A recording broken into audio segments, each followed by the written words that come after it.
Hi Fire Signs, Aries, Leo, and Sagittarius. Welcome po sa ating channel at ito yung weekly Gabay Tarot reading for September 24 to 30, 2023. Please be reminded that this is general reading po, sa maaari kayong makarelate o hindi. Just take what resonates. Gamitin ang reading na ito bilang gabay lamang. Balik po kayo dito bukas para sa ating daily Gabay Tarot reading. Please like, subscribe, and click bell button para updated po kayo sa daily tarot reading natin. Maraming salamat po.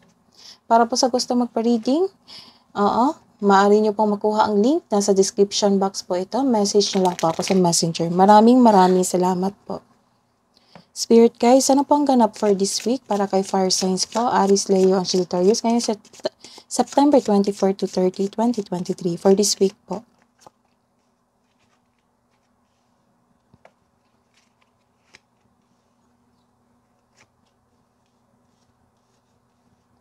Nagkaroon na, may nakikita ako dito nag-suffer kasi isang bagay sa isang sitwasyon. Nagkaroon din ng isang choices. Nagkaroon ng choices na kailangan yung pagdesisyonan. Magkaroon kayo ng desisyon. May nakikita din akong opportunity dito. It might be a job opportunity. Or isang manliligaw. Nagkaroon talaga kayo ng desisyon dito. Malaking desisyon. Magkakaroon ka, so for this week, magkakaroon ka ng time sa inyong family. You are taking time of your culture, community, nagkaroon ng teamwork. Maybe for this week, nagkaroon kayo ng team building sa isang kumpanya. Ano po ang advice po for this week? Ngayong September 24 to 30, Fire Signs po, Aries, Leo, Sagittarius, Spirit guides. Answering the call, the time is now. So kung naghihingi ka ng sign, ito na po daw yung time po. Impasse, reflect and redirect your energies. Connect to your energy, connect to your intuition also. Hingi tayo ng energy. Ano pang energy today? Ano pang energy for this week po ni Aries, Leo, Sagittarius ngayong September 24, 30, Spirit guides?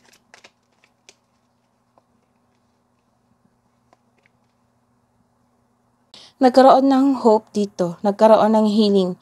You are suffer. Maybe this is your emotion last week. Nagkaroon ka ng suffering. So, this is a confirmation that your energy for this week, nagkaroon ng hope, nagkaroon ng healing, nagkaroon kayo ng healing process. Nagkaroon din kayo ng opportunity. So, this is the confirmation. This is the second card, nagkaroon ng confirmation, nagkaroon ng hope, healing, opportunity, renewal. May unexpected din na tulong. It might be galing sa inyong pamilya. So, this is a reverse card. Nagkaroon dito ng isang may kasama kang immature. Nagbibigay ng sakit ng ulo sa inyo. Mag-ingat sa taong manloloko o self-centered na tao kasi nakikita ko dito na immature siya na tao. So, this is a sign na may toxic na lalaki sa buhay mo o matigas ang kanyang ulo. Mabilis din siyang mag-react o defensive siya na tao. Let's see your career and money. Fire signs, Aries, Leo, and Sagittarius ngayong week, September 24 to 30, Spirit guides. So, may inaantay kayo na opportunity. May inaantay kayo, iniisip nyo, binabalanse nyo, bago magkaroon ng desisyon, ng malaking desisyon. So, this is the confirmation na nagkaroon kayo sa inyong sa buhay, karera at kaperahan. Nagkaroon ng wealth dito, financial growth, career growth.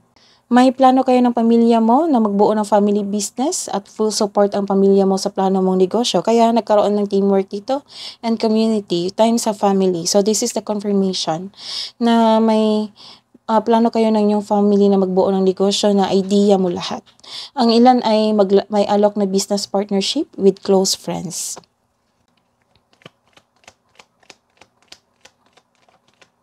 So, inaantay mo pala itong moment na ito na magkaroon kayo ng pag-uusap ng inyong family and friends.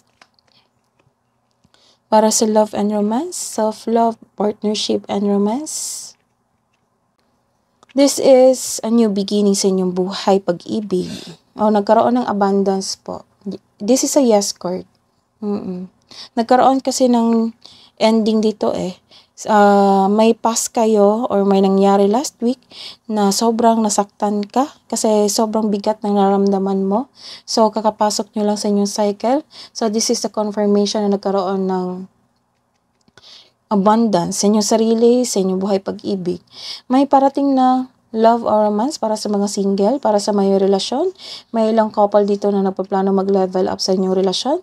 For example, bumili ng bahay bilang paghahanda ng pagsasama. May ilang couple din na kontento na sa kanilang pagmamahalan.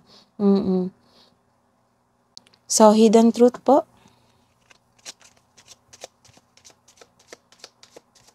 Anong iniisip mo? Anong iniisip niya? Sa mga single, I knew exactly what I was doing. Para sa may relasyon, I know I was a distraction from your pain. Self-love po para sa mga single.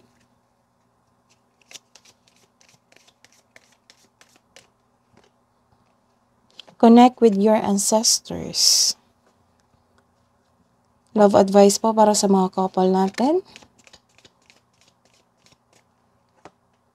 Surprise. You may be about to be surprised. So, may blessings or matatanggap ka na na regalo. Love advice. Passion, a magnetic and seductive quality surrounds you at present. Enjoy it. Kabuo ang advice po for this week.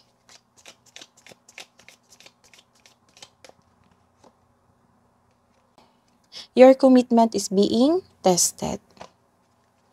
Love advice po para sa mga humihingi ng advice from our angels, spirit guides, archangels, guardian angels. Message from Archangel Jophiel. Act with wisdom, use information for the highest good. That is your reading today for this week. Please like, subscribe, and click bell button for notification para po updated kayo sa daily tarot reading natin. Maraming salamat po.